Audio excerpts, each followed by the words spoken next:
Howdy, y'all. I'm Dia Wall here at Pioneer Plaza, the second most visited landmark in downtown Dallas. The plaza celebrates the trails that brought settlers to Dallas with this massive bronze structure. 40 longhorn steers driven by 3 cowboys on horses. They symbolize the spirit of Texas and the American West. So saddle up. We're about to take a deep dive into the legacy and the impact of black cowboys in Texas.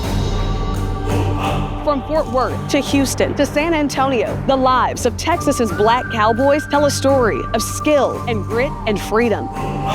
We'll shine a light on famous cowboys of color like Bill Pickett and speak to the ones who will shape the future. And let's not forget the Black Cowgirls, plus the musical impact Beyoncé made with her country album, Cowboy Carter. But first, let's start with my favorite cowboy, Scoop Jefferson. Thanks for joining us, everyone. I'm Scoop Jefferson here at Dickies Arena for the Fort Worth Stock Show and Rodeo. This is also where the Cowboys of Color Rodeo happens, and it's fitting because today we're talking about black cowboys. Together we'll discover how these skilled horsemen contributed to Western heritage and found freedom on the open range. Drawing out hundreds for fierce competition. This is Caleb Lewis. That's typical at the Fort Worth Stock Show and Rodeo. Here we go. The Cowboys of Color Rodeo. Right here at the Cowboys of Color Rodeo. An event unlike any other. It's almost like you get an adrenaline rush from just seeing people cheer. It's gonna be 88 points. Cheering for the event that this year landed on Martin Luther King Jr. Day. Are you? A true celebration of diversity and culture. Nice job, fellas. Honoring those like Pat Hooper, a second-generation cowboy from Athens, Texas. We can give one day out of the year to amplify the contributions that we've had as black cowboys. I think it's a great deal that I can contribute to for future generations to come. You did just right. From bull riding He's the #1 ranked tie-down roper in the world. to tie-down roping. The event features more than 200 diverse athletes, making it the largest multicultural rodeo in the world. That's why competing here is an honor for steer wrestler Chase Pierre. Fortunate enough to win first today. But for him, it's about much more. It's showing us a light on black cowboys and where we come from, what we really are. Avantis has got a seat. An event that on MLK Day honors his legacy.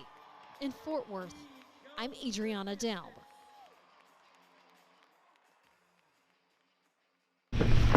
There's an old saying, seeing is believing. I'm a second-generation cowboy. Wendell Hearn has seen black cowboys all his life. I followed my dad and my brothers. His father, Cleo, is a National Cowboy Hall of Famer and founder of Cowboys of Color. They're black cowboys, Native Americans, and Hispanics. So that's why I started the Cowboys of Color, to embrace all cultures that's part of the West. Cultures, he says, have long been excluded from Western stories. Black cowboys have been around since the start of the West. It was one of the jobs for the slaves, were actually working with the cows. And that's kind of where they say the word cowboy came from. Wendell says it starts with education. He is taller than I thought. Even schooling me. I guess my kickboxing didn't really work too much. We've been part of the trail rides, the cattle drives. And Cowboys of Color tells us that 1 out of 4 cowboys in the nation are black. Anything with a horse, black cowboys have been part of it. And for the past 35 years, they've been competing at the annual Texas Black Invitational Rodeo, hosted by the African American Museum. As my dad always said, he said, let us educate you while we entertain you. We say that black rodeo can help rodeo, period, because once you see a black rodeo, it's not going to matter what color the cowboy is. And with a growing interest, more are learning about their untold stories. It lets you know that we were part of America. We were part of the settling of America's West. We were there then and we're still here now. In Red Oak, I'm Brittany Moncrief. The legacy of black cowboys extends beyond the range. For example, notable figures like Nat Love, Bill Pickett, and Bass Reeves. Bill Pickett was a legendary rodeo performer and creator of the bulldogging technique. Bass Reeves was born enslaved and was later known as the real Lone Ranger, becoming a legendary lawman in the Old West. Their influence is seen in every cowboy who steps into the arena and in every community that carries forward the spirit of the West. The African Americans have always been a cattle people, even before the Europeans landed at Plymouth Rock. Many of the tribes in Africa raised cattle. When they came here as slaves, taking care of cattle and tending cattle was kind of like in our DNA. In the early days, 1 in 5 trail drivers that went up the trail was a black cowboy, 1 in 5. The story of the Black Cowboy dates back to the open plains of America's early 1800s. It's a story of heroics, adventure, and resilience that's gone untold for generations. In fact, when you think back on the legendary cowboys who settled the West, you might immediately think about the frontier favorites like the 1950s show, The Lone Ranger. When they first had the Lone Ranger on the radio, they were talking about a black man. And people called into that radio station saying, hey, who is the Lone Ranger? The guy said, oh, he was a black man. People said he's black. They turned it off. And they called in saying they wouldn't even listen to his radio station anymore. And the man said, why? He said, because you said the Lone Ranger was a black man. He said, no, I didn't say he was a black man. I say he wore a black mask.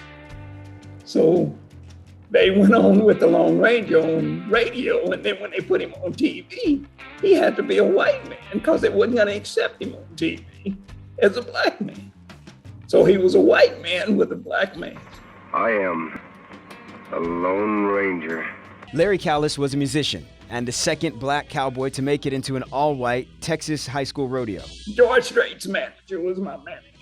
Clint Black's band was my band. After a vocal injury ended his career as a country music singer, he devoted himself to honoring the unknown trailblazers of American history as the founder and curator of the Black Cowboy Museum in Rosenberg, Texas. I'm a Christian first and I'm a cowboy second.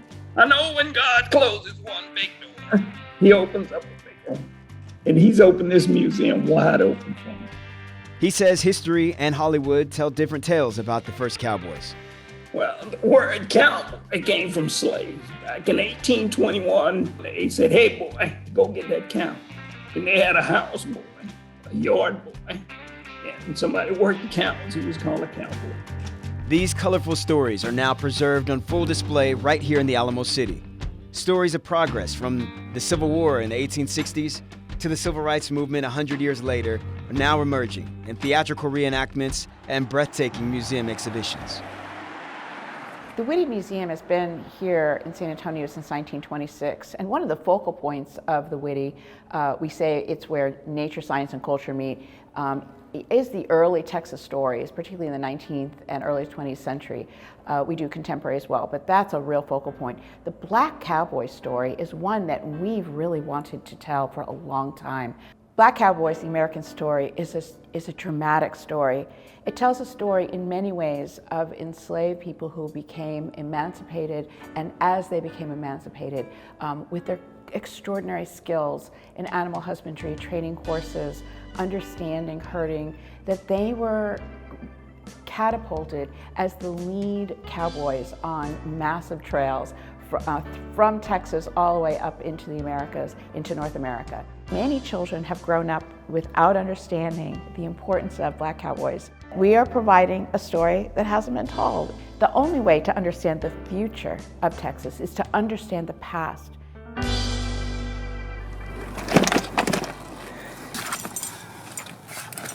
Both people, my father and Dr. King, both inspired me more than anything else in the world. When Dr. King made that speech and integration was over in '64, I knew then that I had a chance to do what I wanted to do in rodeoing if they would let me get in. My first high school rodeo was in 1967. I was the only black at the high school finals. Tex Williams is featured in the Whitty Museum's exhibit, Black Cowboys, An American Story. He's listed alongside other living legends like former SA rodeo bullfighter Leon Coffey and his cousin Larry Callis. Williams was the first black cowboy to enter and win an all-white Texas high school rodeo. He says even after graduating with a golden buckle and enlisting in the military to serve his country, the prejudice continued, and he was denied access to rodeo competitions simply because of the color of his skin. The guy told me they had had trouble with blacks before. And I told him, I said, you know, all you had to do was let me ride this horse. I'm on my way to Vietnam, and I'm supposed to be helping my country. And y'all won't let me get on a horse before I leave? I said, that's kind of silly. My father, you know, he said, son, it's just not your time. But when your time comes around, don't give up. It wouldn't be long after those days that Williams' time would come, and he would stack up the gold as a champion in multiple rodeo events. Next month, he'll be inducted into the Black Cowboy Museum alongside the men and women who blazed the trail for him. There are a lot of blacks that did good that we never knew anything about. He celebrates knowing that the next generation can stand on the shoulders of breakthrough stories like his as blacks continue to ride for the gold. It's come a long way, but it's going to take a while. We tried to be the example that they can follow. As long as you hang in there and do your best, success will come. To truly understand and appreciate the cowboy culture here in Texas, you've got to do more than just dress the part. The herd in the Fort Worth stockyards is a symbol of Texas's cowboy history. And in 2021, the herd got its first black female drover. Here's her story. Welcome to the Fort Worth Herd Cattle Drive. This ain't Texas. Oh, this Ain't no hold 'em. is definitely Texas. Hey, we appreciate you guys coming out here today. Thank you very much. And what better way to show off our state's history than where the West begins? Fort Worth, home to TCU and the stockyards, and this student, It feels really big. just so happens to merge both worlds. It feels way bigger than me, and I'm just so glad that I had the opportunity. A big show with a 25-year history, an even bigger title for Quinsola Reed. The military vet and naval air crewman made the trade from combat to cowboy boots. I didn't know when I first got the job. I was just excited to be paid to ride horses versus paying an arm and a leg. That job as a drover, one of the men and women on horses driving cattle as part of the Fort Worth herd. It was 2021 at the time.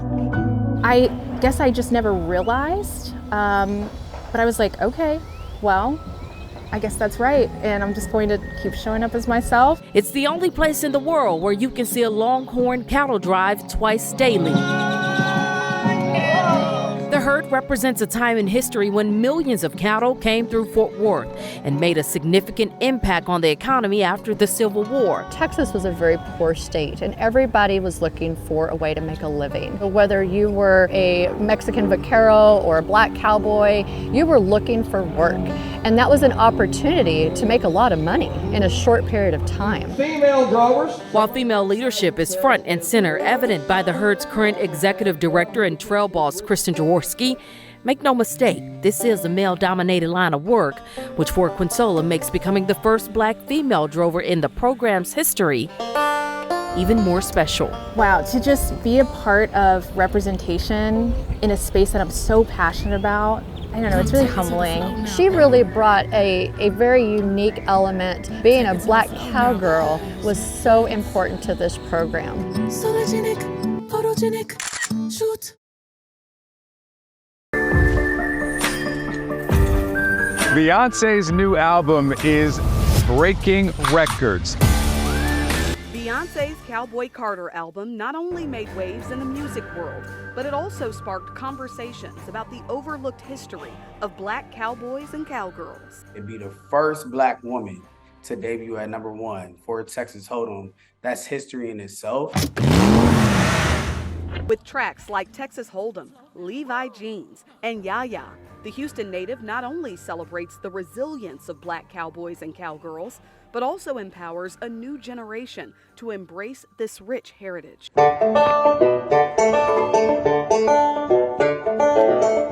Her album featured country music heavyweights like Dolly Parton, Willie Nelson, and North Texas native Post Malone. Beyoncé isn't the only Black artists tapping into that country genre, and it's good that this is a conversation. Her album opened the door for upcoming Black country music artists such as Shaboozey, Tanner Adell, and Brittany Spencer, all of whom appeared next to Queen Bee during her 2024 NFL halftime performance. And it wasn't so much the football game, but I think a lot of us think it was really Beyonce's halftime show that drove a high amount of people watching that game on Christmas Day. Cowboy Carter is doing more than changing the music industry. It's amplifying the voices and stories of Black cowboys and cowgirls who have long been sidelined. From the ranches to the rodeos, it's a celebration of heritage and identity.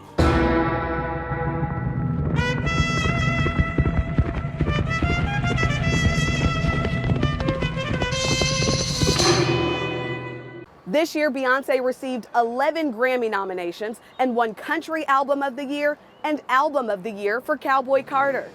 Now, for many Black cowboys, the West was always a place where they could prove themselves in ways that were often denied in other parts of the country. Here's a story about one of the oldest Black organized trail rides in the country.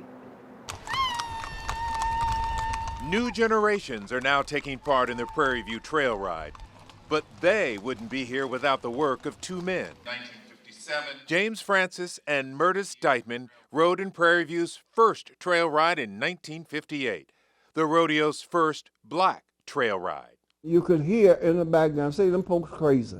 I no question about it. And of course we felt good to say, have one man to consider us being crazy for out there doing what we want to do. I'm real proud of Mr. Francis. Me and him stuck together through thick and thin.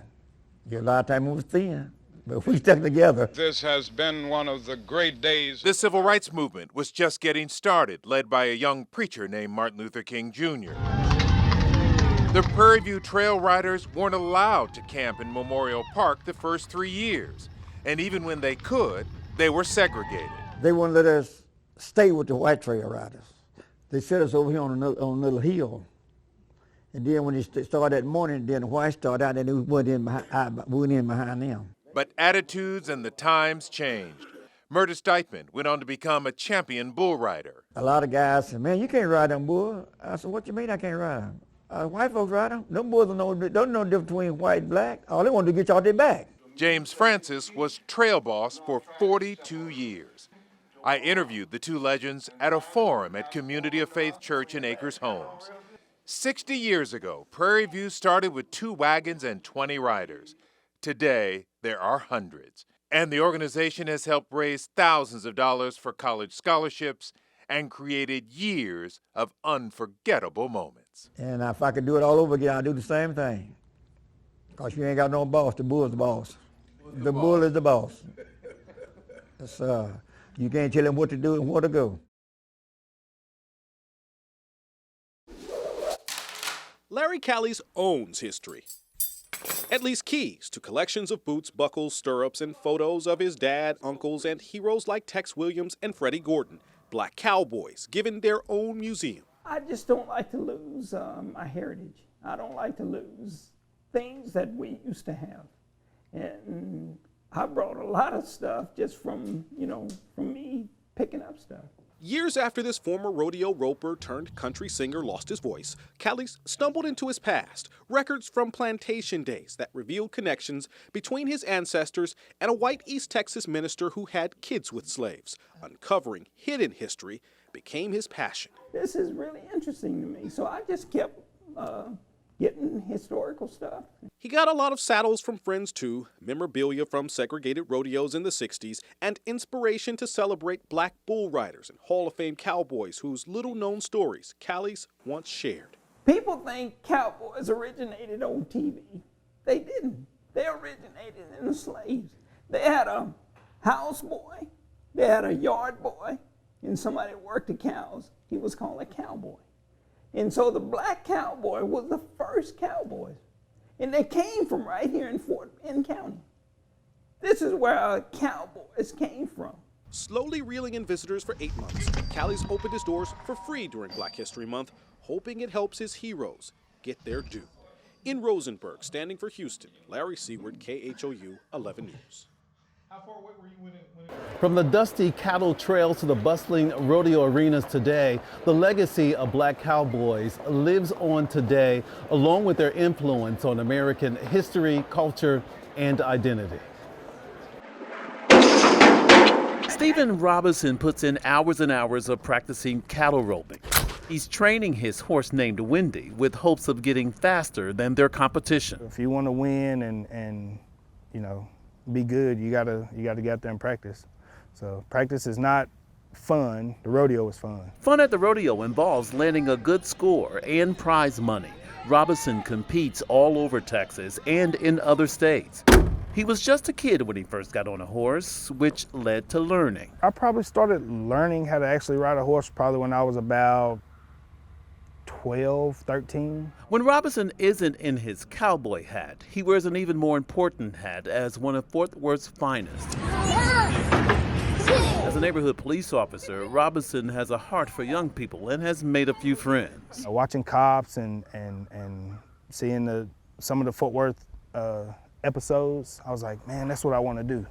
I just want to make them look presentable. But when not doing police work, he's likely grooming Wendy. I've had her a couple years. So when I got her, she wasn't a finished rope horse or a finished horse I can go to rodeo on. You stick your foot in the stirrup, grab the saddle horn. Meeting Robinson also meant a chance for me to learn how to mount a horse. Pull yourself over, swing your leg over. Just like that. So learning to get up on this horse is pretty simple, but for people who ride all the time, it's a lot more work, especially if you have big dreams. My biggest dream, you know, maybe making it to the national finals rodeo, you know. And almost every day, Robinson and Wendy are practicing for their next rodeo. In Fort Worth, I'm Scoop Jefferson. Every day starts the exact same way for Jared Howard. Come on, grooming, cleaning, and feeding. A brush and a saddle are all he needs for work. Every day, spending hours and hours on his farm as the owner of 2R Equine, an equestrian center in Fort Worth. I can come out here and shovel poop for 8 hours and just be, you know, perfect. It's a legacy he's working to create as a cowboy. And for the last 2 years, he's taught everything from rehabbing horses to riding lessons. This is where I get my high. You know, coming out here, even though I'm in the middle of the city, I'm in the middle of nowhere. And in every single class, he also teaches a little history lesson that some people might not be aware of.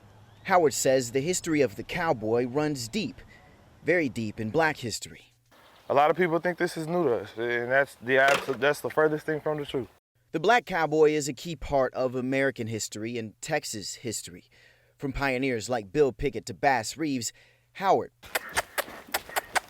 hopes to walk in those footsteps, to expose the younger generations to a different culture or career path. This gives those younger generations something to do other than going and dealing dope. Because on farms just like his, there's a need for more Black cowboys. It teaches things like responsibility. It teaches you an appreciation for nature. And Dia Berry Mitchell backs up that claim. She's a historian, and her ancestors are cowboys. She says in the early 19th century, Black cowboys in the West worked as ropers, trail cooks, wranglers, even bronco busters. It's a culture Mitchell says should be continued. Because we weren't given our full respects during that time, I think today it would be truly significant to have continued that tradition. And Howard is a prime example because his legacy starts every single day on this farm. I love that. In Fort Worth. I really do. I'm Richard Solomon. The legacy of Black cowboys and cowgirls still lives on today, with their descendants still carrying on their traditions. Their journey was never easy, yet they found freedom and purpose in the open plains, proving that the spirit of the cowboy was far more than just the wild, wild west. Their story is one of resilience, honor, and pride.